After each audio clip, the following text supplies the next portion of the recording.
The shove hit her before she even registered the movement. A careless, arrogant strike that sent her skidding across thick, freezing mud. Gravel bit into her palms.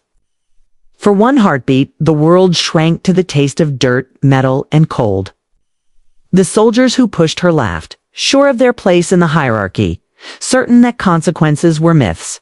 But Mara Ellison didn't answer. She didn't even glare.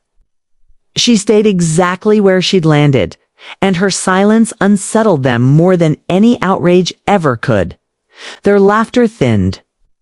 They shifted awkwardly, waiting for a reaction.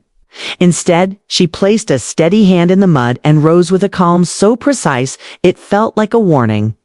The way she breathed, the way she centered her balance, made it clear they had misjudged everything about her. 3 days earlier, Mara had been sitting in a windowless briefing room, even in civilian clothes. She carried the quiet authority of a retired Navy SEAL sniper whose name lived inside restricted files. Captain Rohr slid a folder toward her. Inside were names and dates that detailed a pattern of hazing, dressed up as bonding, and harassment rebranded as discipline. Her mission: go undercover as a contractor. No rank, no history. No backup. She was to observe and gather proof of a culture that shielded abusers and drained the strength of its own soldiers. When he told her, if your cover breaks, you're on your own, she didn't flinch. Darkness was nothing new. The training yard greeted her like hostile territory. Boots thudded on wet ground. Conversations dipped as she passed. She moved slowly, studying everything, the loud ones asserting dominance, the quiet ones keeping their distance. It didn't take long to see who held the real power and who suffered for it. A young soldier named Ava Chen stood to the side, sharp-eyed and exhausted, flinching at laughter thrown her way like stones. Leadership pretended not to notice, and that was proof enough of the decay. The pack noticed Mara sooner than she wanted. Their leader stepped into her path, his friends fanning out beside him.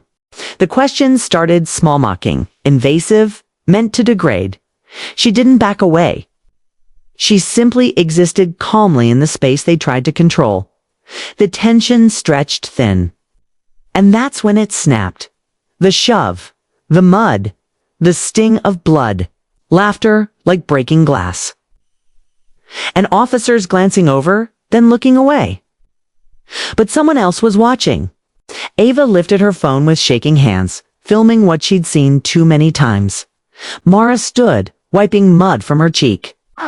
One of the soldiers sneered and dared her to react. She didn't rise to the bait, she simply moved.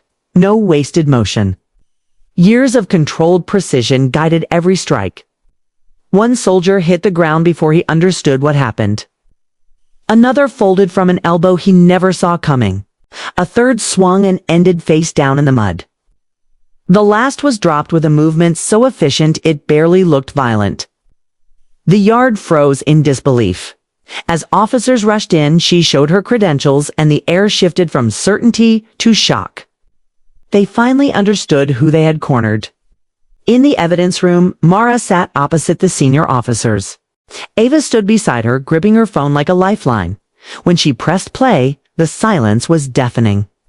The recordings showed humiliation packaged as humor and leadership, turning a blind eye. Mara slid her notes across the table, timestamps, witness accounts, and patterns mapped with sniper-level precision. This wasn't about a few bad soldiers, she explained. It was structural rot. It demanded real change, not symbolic gestures. Ava's courage made it impossible for them to look away. On the parade field, the videos played for the entire formation. The 4 aggressors were brought forward, their arrogance stripped away. One apologized. Another admitted he'd just followed the pack. The youngest confessed he lacked the courage to say no. His honesty hit the hardest. Mara's recommendation wasn't expulsion. It was a 90-day redemption program harder than any punishment they'd ever faced. Brutal physical training, mentorship under those they'd harmed, and community work with wounded veterans. Not mercy accountability. Before sunrise on day 1, the 4 stood waiting, smaller than they had ever appeared.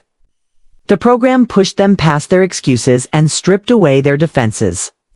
Slowly, reflection replaced bravado.